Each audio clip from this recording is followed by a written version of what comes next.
Hola, Hello. muy buenos días y muy Good buenas tardes. morning and good afternoon to all of you that are present here today. We welcome you to the Regional Science and Innovation Forum for 2024 in Latin America and the Caribbean. I am Luz Obliger, and I have the pleasure of moderating this event. Today, we will dedicate 60 minutes to talking about a crucial FAO topic, science and communication. We will be launching the Agri-Food Systems self-learning course in the platform FAO Campus platform. So everyone who wants to understand and improve their communication skills will have this tool. We will have the presence of the authorities of our agencies and an expert on the region in the region with the summoning of the subject. With it, we will have an engaging, dynamic conversation, and then we will receive Q&A sessions for everyone that's attending. I would like to invite you to introduce yourself, mention your location, and leave a question in the chat for the channels that are watching us. We will begin with some welcoming remarks from our Assistant Director General and Regional Representative, Mr. Mario Lubetkin. Mario, the word is yours. Thank you, moderator. Estimates, dear participants, I am delighted to welcome you to this regional event in the framework of the Science and Innovation Forum FAO 2024. This is a meeting that will tackle, as was said by the moderator, the communication of sciences and how it can become an effective vehicle to disseminate the information and promote an important impact in transforming agri-food systems. We are in a point of inflection where we need to transform our traditional production system. We need science, technology, and new knowledge and innovation to reach effectively the different territories. Latin America and the Caribbean agriculture represent almost 10% of the GDP. And the region, it is the major net exporter of food worldwide. However, this growth has been concentrating in few products and territories, with the limiting access to markets in capital markets and technology. Therefore, the revolution of technology in agri-food system is taking force throughout the region. But the benefits have not covered all the rural territories, especially when talking about youth, women, indigenous peoples, which have been excluded from these processes and incremented the already existing gaps. FAO, we promote activity and actions for equality for each and every one of us and democratize all the activities so that science must play an important role. We are aware that effective, sustainable communication will allow us to broaden our result that will last in time. I invite you to go deeply in the analysis of the management of the messages of content so that agri-food systems are more effective, inclusive, and resilient and more sustainable. Today, we finally inaugurate the scientific communications seminar through this beautiful project called FAO Campus for the development of capacities, innovation, which we seek to promote in the creation of human capital, in communications that will provide the consolidation of leaderships in the region for better production, better nutrition, better environment, and finally, better lives. I am thankful for your interest and the participation in this event. I congratulate the different teams and strategic partners that are involved in promoting this strategic agenda in preparation for Science and Innovation Forum that will be inaugurated in the second semester of 2024. Thank you very much for your work. Thank you very much, Mario. Next, I will leave you with Dr. Mona Chaya. She currently is a special advisor of the FAO chief scientist who will give us a key talk on the importance of science communication for our agency. Mona is speaking to us from Rome. The floor is yours, Mona. Thank you very much to everybody. And thank you, Mario, for this very inspiring introductory remark. Distinguished guests, ladies and gentlemen, good day, good morning to everybody joining this webinar. I'm really pleased to join you in this regional event of Latin America and the Caribbean for the launch of the Science Communication and Agri-Food Systems e-learning course. This regional event, as Mario referred to, contributes directly to the FAO Science and Innovation Forum. Let me start by saying a few words about the Science and Innovation Forum. This is a yearly big event in FAO under the World Food Forum taking place every October. The theme of this year's forum is Inclusive Science and Innovation for Agri-Food Systems Transformation, Leaving No One Behind. Inclusivity is key here. This event in the region on science communication contributes to this goal of inclusivity, since it emphasizes a horizontal transfer of knowledge, encouraging a broad audience participation and dialogue. Ladies and gentlemen, science and innovation are transformative tools of agri-food systems. They drive and promote development, contributing to ending hunger and malnutrition. However, they must be accompanied by strong institutions, proper governance, political will, inclusive policies, supportive regulatory frameworks, and effective measures to promote equity among the actors of the system. For this, FAO developed a science and innovation strategy in 2022, which is at the core of the 2030 Agenda for Sustainable Development. The goal of this strategy is to leverage science and innovation to achieve systemic and context-specific solutions for more efficient, inclusive, resilient, and sustainable agri-food systems for better production, better nutrition, a better environment, and a better life, leaving no one behind. The strategy considers all sectors and areas of agri-food systems. It also recognizes the need for technological, social, policy, financial, and institutional innovations, and considers indigenous people's knowledge and small-scale producers as important sources of innovation for agri-food systems. Special attention is given to the needs of low and middle-income countries, focusing on small-scale producers, family farmers, indigenous peoples, women, youth, and other underrepresented actors in agri-food systems, including micro, small, and medium-sized enterprises. Ladies and gentlemen, to implement the science and innovation strategy, FAO developed an action plan. In Latin America and the Caribbean, the key areas of action of the plan are science communication, capacity development in science and innovation, and promotion of public investments in innovation ecosystems. Effective science communication is a key transformative and enabling aspect for the inclusion of people through knowledge socialization and partnerships. Its application promotes innovation and generates connections to consolidate more resilient and inclusive agri-food systems. The need for effective science communication has never been clearer than in the past years, when misinformation related to COVID-19 led to a related infodemic, undermining global management of the pandemic. The development of a self-paced e-learning course on science communication and agri-food systems is a big achievement for the region. It was led by the FAO Science and Innovation Unit for Latin America and the Caribbean. The course aims to enhance competencies, skills, and tools to facilitate the communication process with different publics and audiences engaged in the agri-food sectors. This initiative, aligned with the science and innovation strategy, aims to build capacities and relevant concepts for researchers, academics, extensionists, technicians, students, and decision makers in the agri-food systems of the region. This course contributes to the capacity development and science and innovation of the region's action plan as well.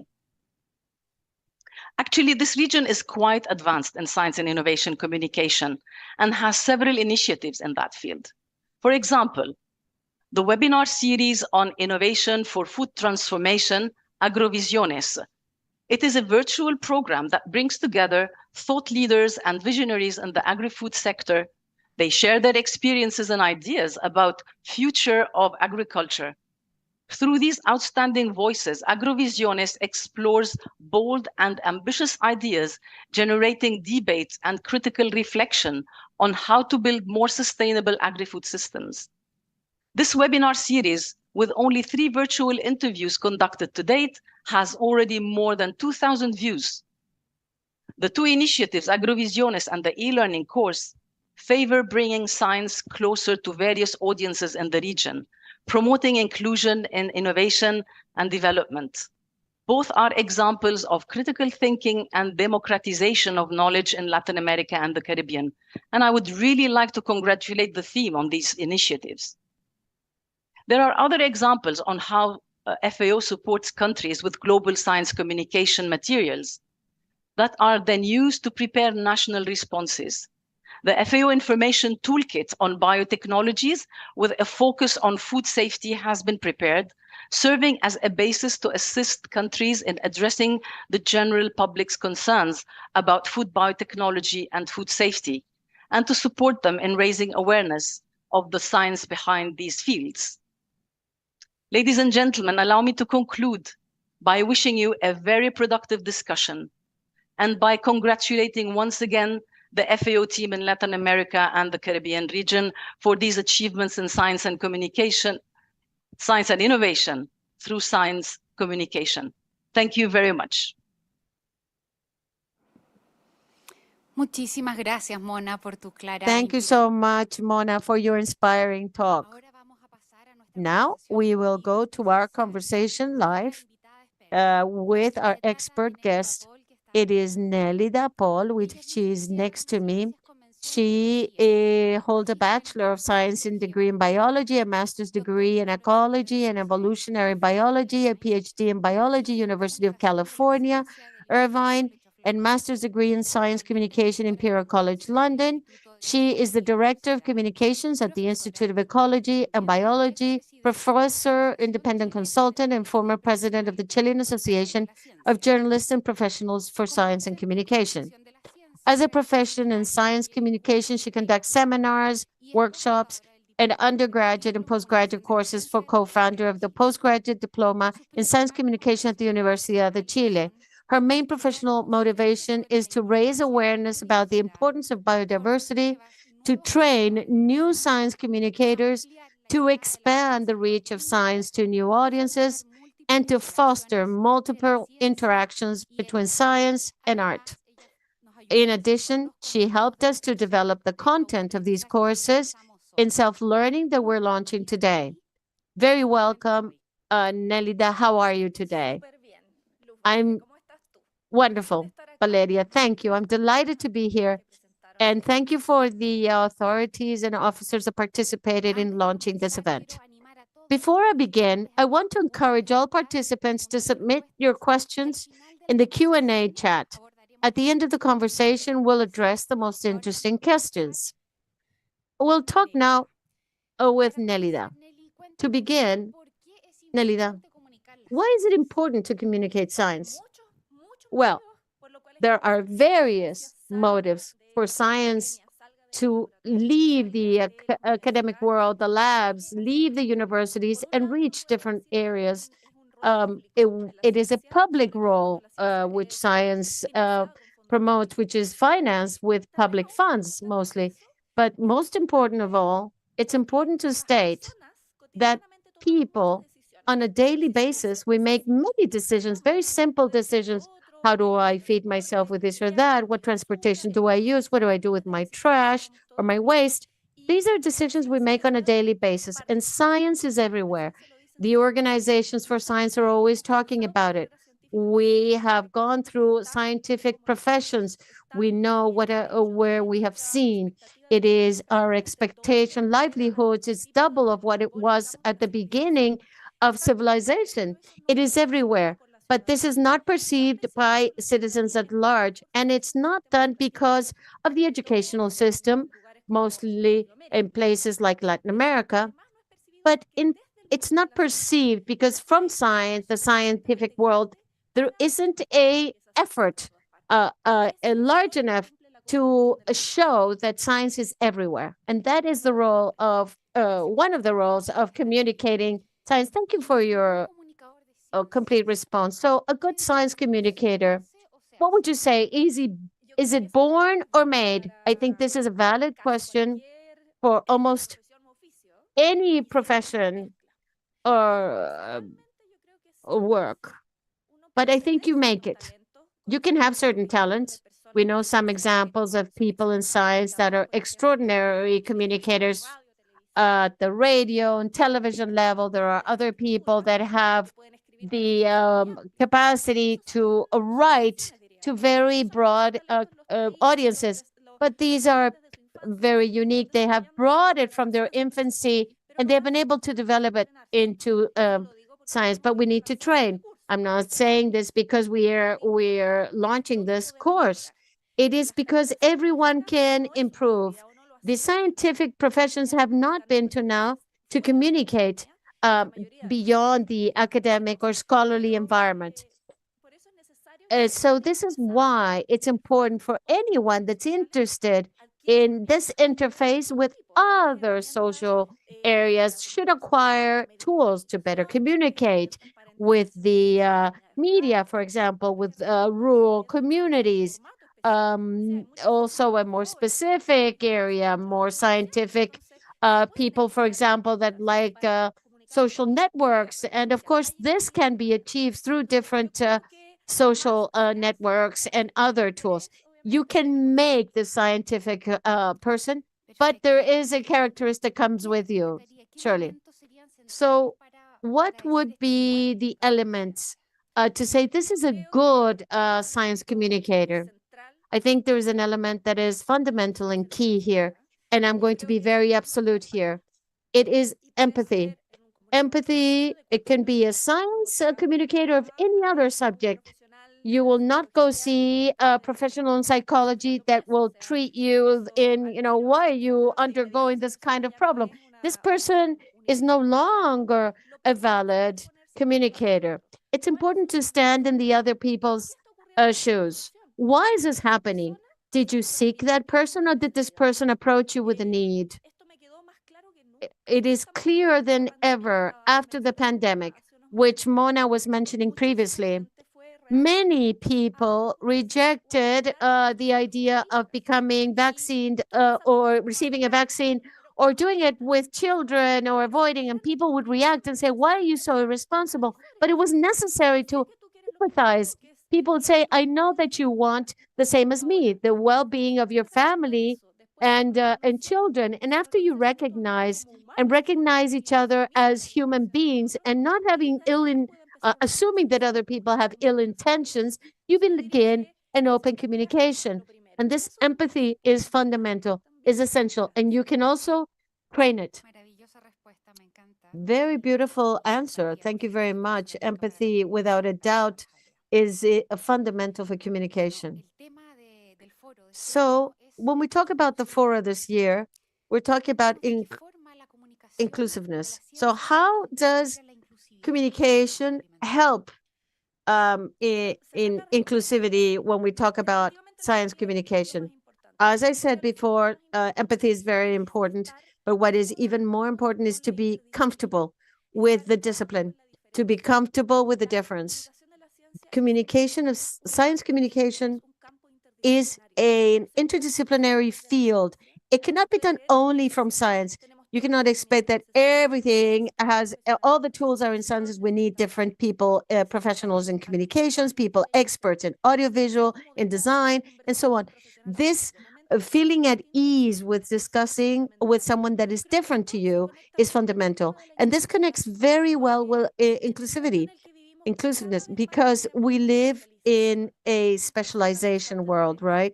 And this is a constant since the end of the 19th century. This has to do with the volume of of people in the world. People are more and more expert with very dedicated to one field, and it's difficult to see a broad vision. Different to see to sit in other people's shoes when we're closed in little boxes of thought. And so this opening towards without, which is different in diverging ideas, is what you need to communicate. And this is very important in inclusiveness because of the diversity that we need to promote in communication, in different viewpoints, in audiences, in interests. And I think this is very important. We cannot assume that your connecting bond has the same viewpoint as you, but I think there's an aspect of inclusiveness that is very key in Latin America and the Caribbean, is that the communication of science, I'm not going to say what they're trying to do is to close. There's a huge gap, actually. There are countries where we communicate better than others, and there is an enormous lack of information. There are some educational systems that are larger, but we are, in a communication of sciences, covering this enormous educational gap that exists in Latin America's society, particularly the more vulnerable people. Thank you, Nelly. I take on this topic of the significance of recognizing the differences of the manner in which you can talk from a multidisciplinary aspect and recognize the information outside of the academy. Thank you very much for that beautiful answer. I'd like to ask you, could you mention some essential elements to pay attention to when you communicate science? What are the musts behind this? Okay, this is a reflection that I have already had in the past, and I gave it a name, actually. I called it the golden triad, which are the golden points that you need to know before you communicate. And this is your public. Number one, you need to be clear who your audience is. I always set forth the analogy of marketing. When you try to sell a product to a certain market, that product is thought of as of a very specific niche audience based on their needs, their interests. And in science, we try to communicate towards everybody in a broad sense. And this does not call people's attention. You have to be very clear who your public, your objective public is, and you have to create a format for that public. We're not going to set forth the same product if we're going to communicate with children between 4 and 6 years of age, or if you want to communicate with senior farmers, for example. I'm putting two extremes. But this connection and understanding your public is very effective. So, and then this goes hand in hand with a format that your target audience, let's say, I will talk about that later. And another public format, and the third one is the objective. What is your goal? From the science standpoint, we always think it's education or information. And these are objectives that are very beautiful, but we can create awareness, we can entertain people, we can believe that people have a educated information and activate their natural agency if you want them to change an attitude, a behavior. If you do not have a key idea of who your target audience is when you begin a communication process, how do you know if you achieved it or not? It's impossible. How did it go? Oh, everybody was happy. Yeah, but did they acquire this new tool that you were referring to? I actually don't know, but everybody was happy. That is not enough. So public, to know your target audience, to know what they need, to create a format in agreement with that, to know the objective is key. Thank you very much. This golden triad, target audience format, and communicational objective. Now, Nelly, I would like to ask you if you have any regional examples that illustrate effective science communications, to see it in a concrete example. I have participated in many international science communication congresses, and I can appreciate that Latin America, there's a very beautiful work that has taken place. We are, I would say, probably at a similar level as countries that are considered to be the northern globe, but we have a very small financing for that. But creativity is important. And an example, I'm going to mention two institutions and then a local. The institutions, for example, what is done by the museum, Parque Explorer, which is in Medellin, Colombia. They have a proximity that's very broad towards a scientific approach, a very interdisciplinary, a lot of fun. The Humboldt Institute in biodiversity, also in Colombia. You can tell that they understand the significance of creating a relationship with the citizens of Colombia. They have very broad interdisciplinary groups. They consider it small, but compared to some example of Chile, it is a very large group which allows to generate literature, products, editorial products, to reach through social networks, to have social involvement in science. That those two examples are very good. And the third example did not come from scientific community, does not come from that, because I was impressed by the simple and significant. It has to do with nutrition. I saw it in the south of Chile, in the city of Concepcion. This is a small collective of people that sought out to improve public health in a very vulnerable area of the peninsula of Hualpén. And one of the brochures that are produced by themselves, photocopied, very simple to do. There was a drawing, and this drawing had a mother with its baby with a pediatrician. And the pediatrician said, your daughter must eat cereal in the morning and milk. And the mother would say, yes, of course. But there was a little globe of thought that said what the pediatrician was thinking, what the mother was thinking when they were talking about the same issue, milk and cereal. The mother would see a cereal that is chocolate and a product that was very processed and full of chocolate, and using the same words and believing that they were understanding each other, that they were not talking about the same thing because the doctor was thinking about oats and some other product. And this is not created by the academic world, but rather a group of people in their own population. That is very valuable examples. Thank you very much. And I agree that the Explora Park in Medellin, which is a wonder. Now, I would like to ask you about this course that we're launching today, that we're inaugurating in the FAO Campus platform. This is a self-managed course. You don't have to wait for the session. Each person can follow it in their own rhythm. Tell us a little bit about who is it geared towards? Who is the target audience of this course? Well, this course, we enjoyed a great deal doing this, and we put a lot of care into it, and I hope many people will take it.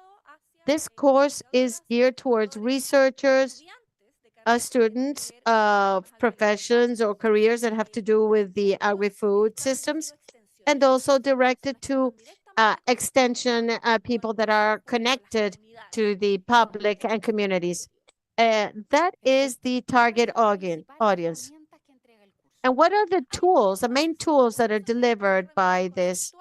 This provides conceptual and practical tools. Some are from the rhetoric, journalism, tools that come from audiovisual, oral communication tools, pitching ideas, different types of background. We also provide specific tools of written communication, because whatever one does, it has to go through writing. So it's quite cross-sectioned in that sense. Also providing oral tools, how to communicate, say, from the physical language, from communication language in media, how to communicate an idea in particular. We also refer to details on tools for social networks and also tools for radio communication and podcasts, because we know that in rural area, the radio is communication is never going to grow old.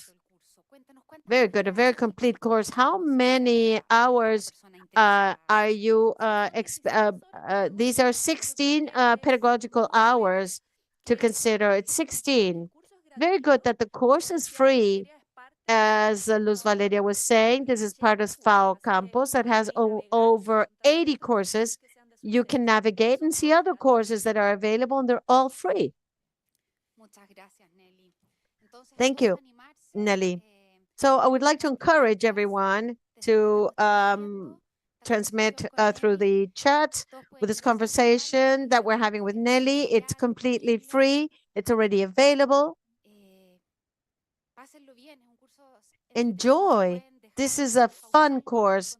You can pause it. You can continue with the next community, with the next course. You can do it by portions. You don't have to do everything in a day. Feel motivated. I encourage you to motivate yourselves. Now, I would like to go to another topic, Nelly. Which are the frequent mistakes that are made in communicating science in the agri-food sector? What are the mistakes or errors? What do you think? I would say the most evident mistakes that I have seen are those that do not consider those three key factors that I mentioned previously: audience, community, your serving format, and the objective. So when we use a format that is not a habit or comfortable for families, for example, if we're trying to have a project that involves field workers, for example, and we use a format to give them a talk, we have realized, for example, that in fact people are not, they not all know how to read and write. Last time they were in front of a person that was teaching them something, it was in school. They, some of them didn't finish school. Some of them are illiterate, and it makes them feel scared. It provides fear, and it's difficult to digest.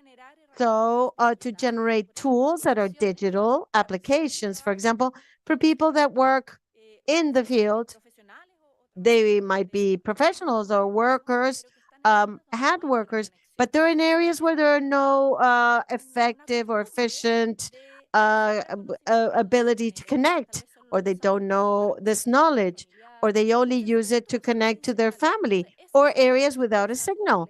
For example, these disconnections between the target audience, the format, and the objective are the most common errors that I have seen. Yes, it's very important what you're saying to understand your target audience. This is very valuable, your response, and it provides us with great guidelines. I would also like to ask you, for someone that would like to begin projects, in addition to adding this golden triad, what would you say for someone that would like to begin communicating? There are so many things that I could say from that standpoint. I have said public and audience or target audience, but I would like to stop there for a minute. I was once in a meeting which was about museums around the world. It was online. People were not talking about audience. They were talking about the communities that we serve. And it makes a lot of sense to me. It should be part of the heart of the person that seeks to communicate, not only to look at this vertical aspect. I have a great deal to say. I have a lot that I learned that I want to transmit. But what problem does the other community or that person, and how to put my knowledge at the service of their needs? And turning that around to looking at this from another perspective is fundamental. And you are born with this empathy. I think that would be my first advice.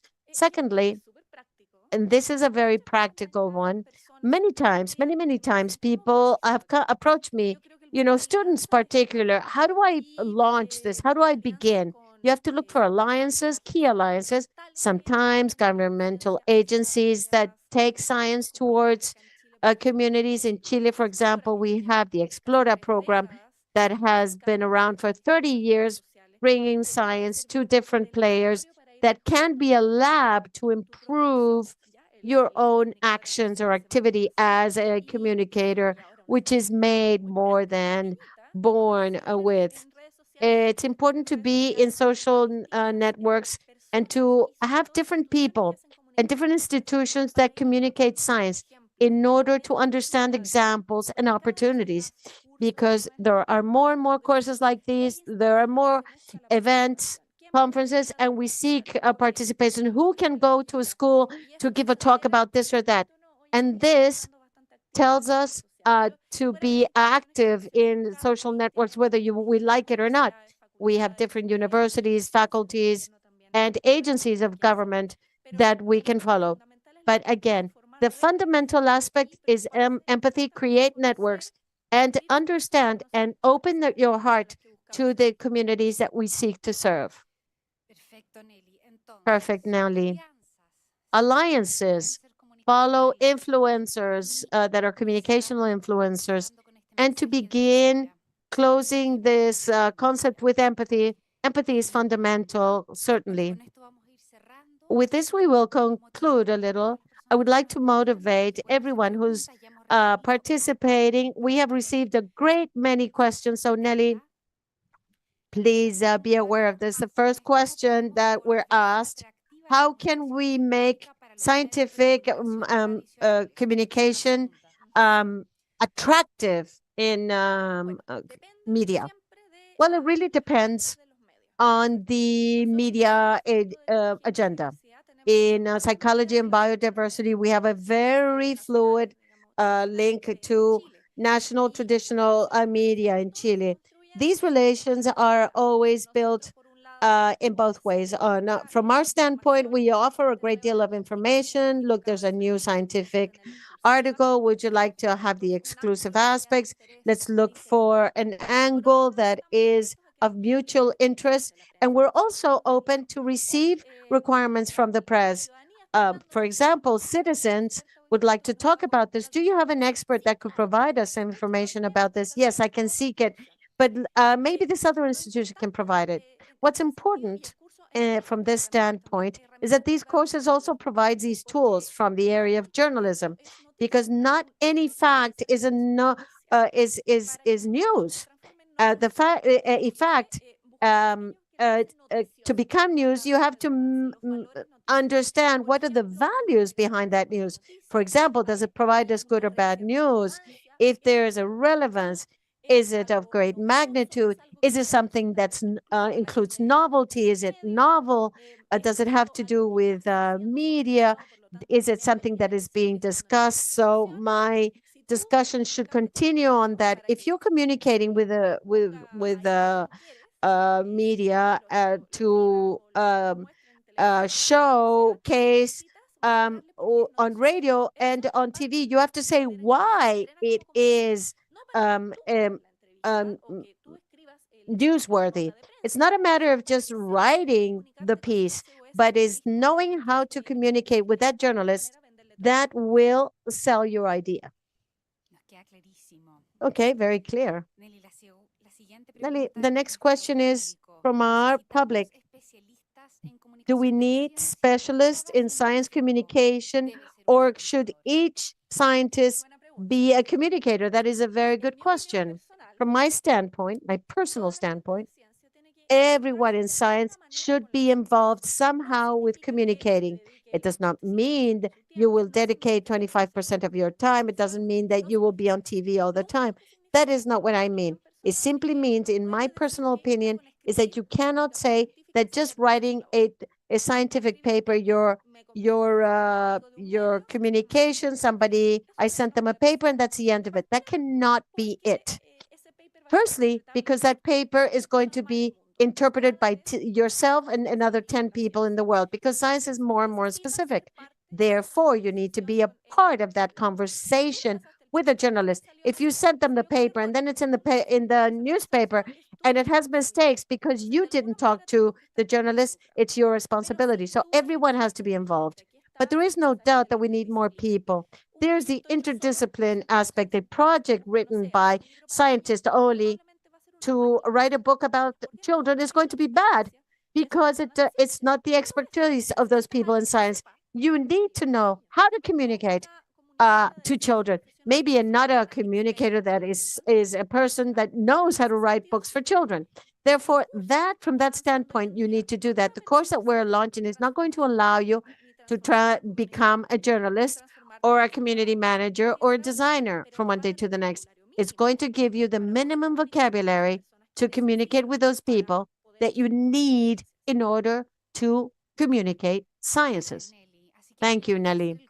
So feel encouraged. Take on this course. It is available. I would like you to disseminate it in the chat from whoever is connected with us, and so that everyone who would like to better understand or acquire tools for communication and sciences can reach this training and access this training with which is 100% free. How can we involve this through scientific communication?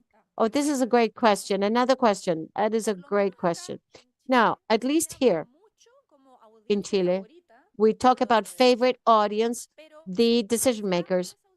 However, we talk about that audience as if it was a black box, as if it was one specific public. Again, learn your target audience. Who are the decision makers? Who are you talking to? If you identify that your public is the executive power, for example, there are certain channels to reach that. But if you want to reach legislation, how do I reach a legislative power? How do I reach the deputies, senators, and so on? And this is of Congress people. And these are decisions that are in the different territories.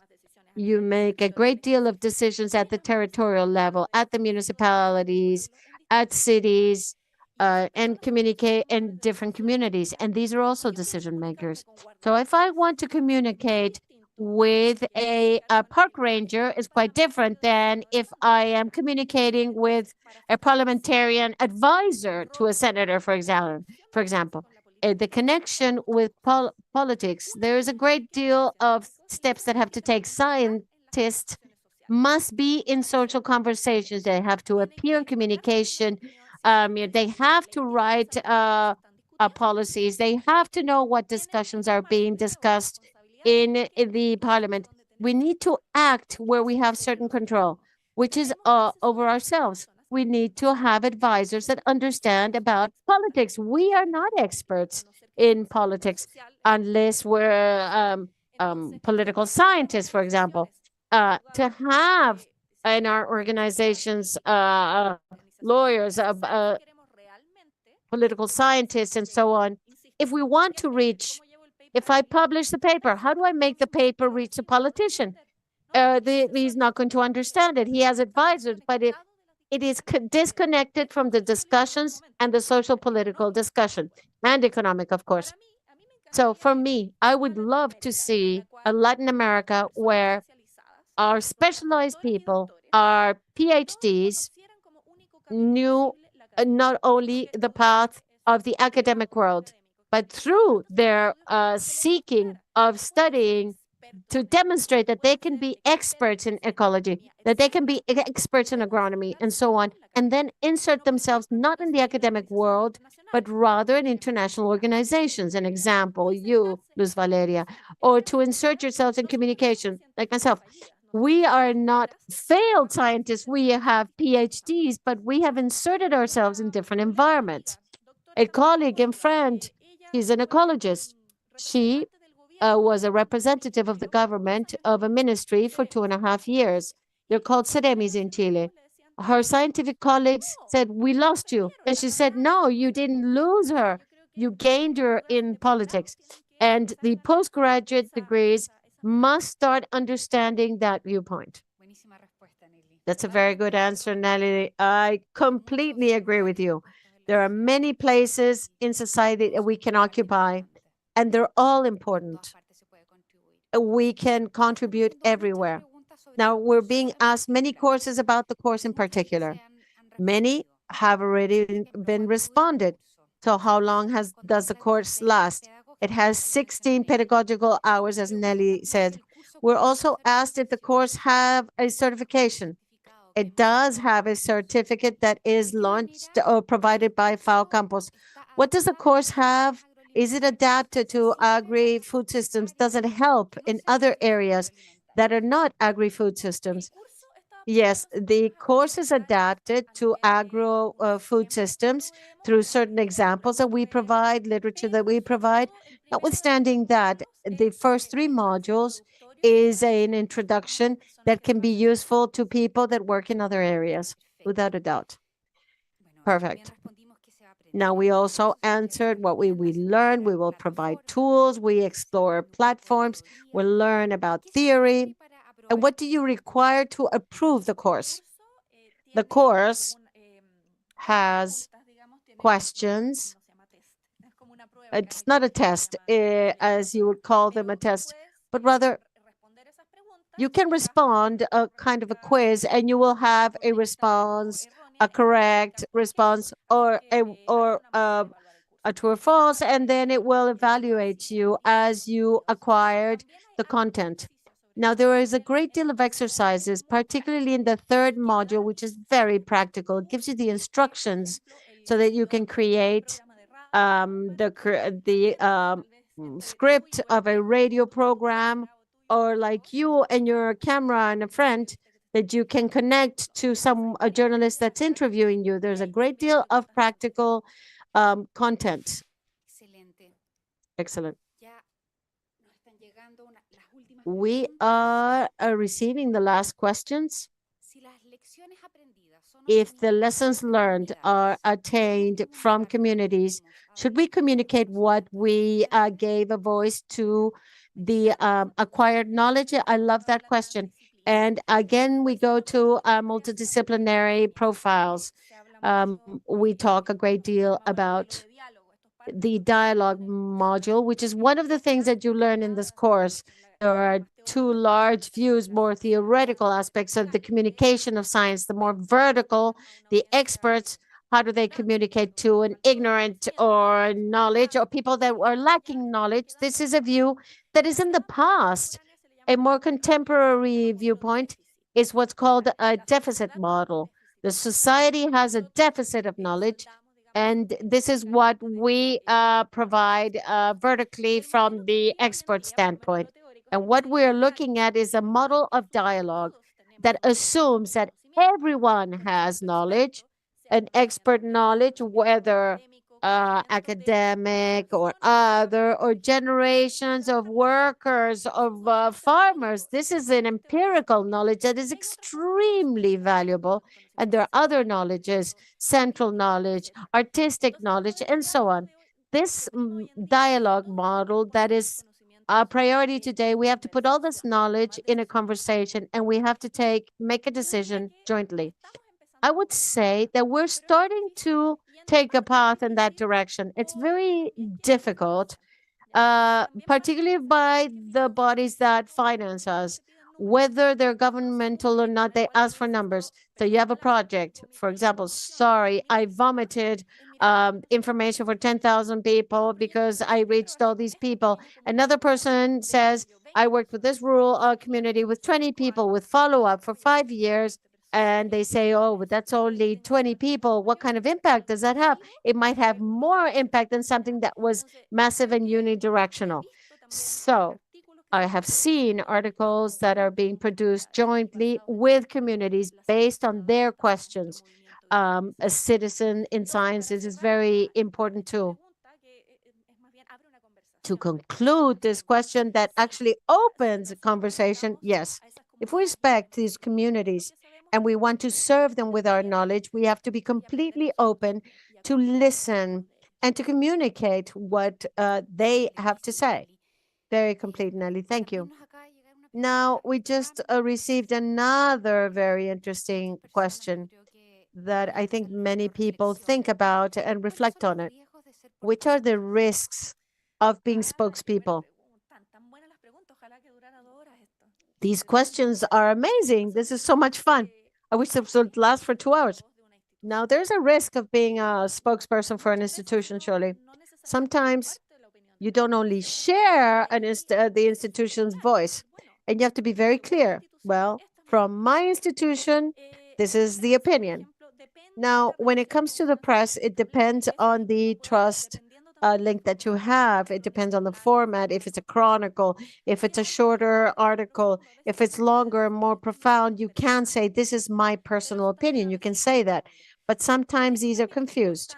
So it's important what is called the spokesperson media training, which is what we also learn in this course. How do you face an interview without being taken out of context and maintaining loyalty with the topic that you bring to the conversation? So what comes out of your mouth, your physical outlook is control. You don't have control what comes out in communication. But if you're calm, if you communicate in a friendly, open manner, if you don't fall into traps, scientists are a little afraid of this, but it hardly ever happens.